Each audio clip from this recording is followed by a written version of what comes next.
Le langage, il est partout, tout le temps, mais on y pense finalement assez peu. Alors aujourd'hui, on va décortiquer ensemble ce système, à la fois profond et souvent invisible, qui façonne absolument tout notre monde. C'est vrai, non? Le langage nous entoure en permanence. On pense en mots, on rêve en mots, bref, on vit littéralement à travers lui. Mais est-ce qu'on s'est déjà vraiment arrêté pour se poser la question la plus fondamentale? Mais oui, pourquoi? Pourquoi est-ce que les êtres humains, à un moment donné, se sont mis à parler? C'est le point de départ de notre exploration. Alors, première grande énigme, d'où vient cette étincelle de la parole? Est-ce que le langage est né d'un besoin, disons, purement rationnel, pour survivre, ou est-ce que ça vient de quelque chose de bien plus viscéral? Eh bien, pour le philosophe Jean-Jacques Rousseau, la réponse est claire. Ce n'est pas une histoire de besoin, mais de passion. Pour lui, le langage est né de nos émotions les plus profondes, de l'empathie, de cet élan de vouloir se connecter aux sentiments des autres. Bon, d'accord, admettons que la parole est apparue. La question suivante, c'est comment les mots ont-ils acquis leur sens? Est-ce qu'il existe un lien, disons, naturel entre un mot et la chose qu'il décrit? Alors ça, c'est un débat qui ne date pas d'hier, hein. Ça remonte carrément à Platon. On a deux camps face à face. D'un côté, la thèse naturaliste, qui dit que les mots découlent de la nature même des choses, et de l'autre, la thèse conventionnaliste, qui affirme que non, les mots sont juste le résultat d'un accord, d'une convention entre les gens. Pour trancher ce débat, il a fallu attendre le linguiste Ferdinand de Saussure. Et lui, il a tout changé en redéfinissant la brique de base du langage, ce qu'il appelle le signe. Pour Saussure, un signe, c'est comme une pièce de monnaie, avec deux faces qu'on ne peut pas séparer. D'un côté, il y a le signifiant, c'est l'image acoustique, les sons qui forment le mot. De l'autre, il y a le signifié, c'est le concept, l'idée dans notre tête.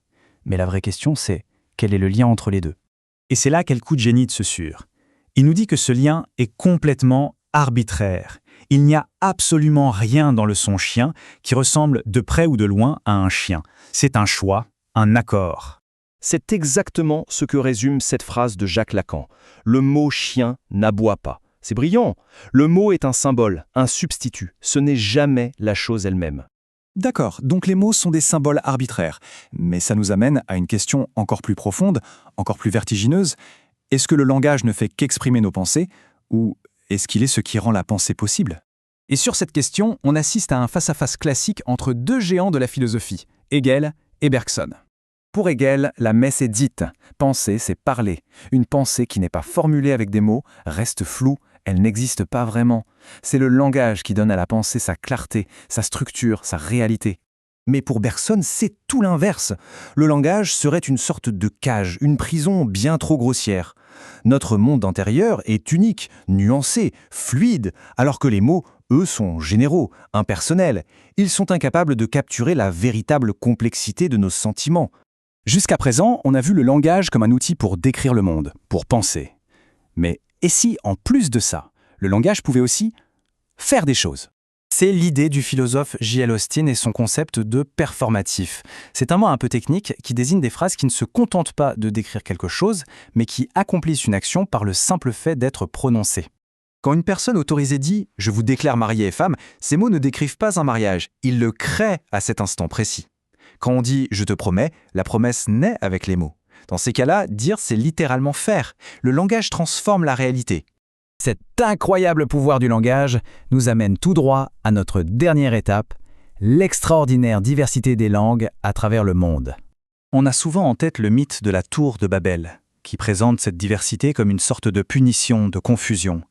Mais la pensée moderne voit les choses d'un œil complètement différent.